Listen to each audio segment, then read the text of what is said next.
Hey, boys! Alvaði ekki, af hverju veit ég accept? Þú ert að fara að taka það, nei, segist að vinna.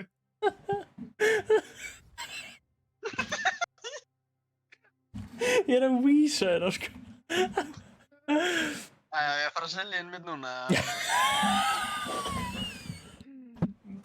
First time back.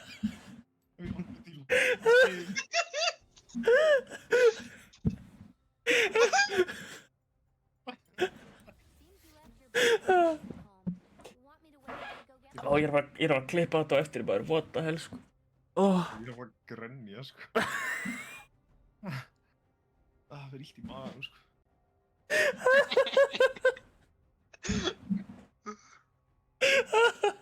Og hvernig segir hann að Blitz is not commonly played?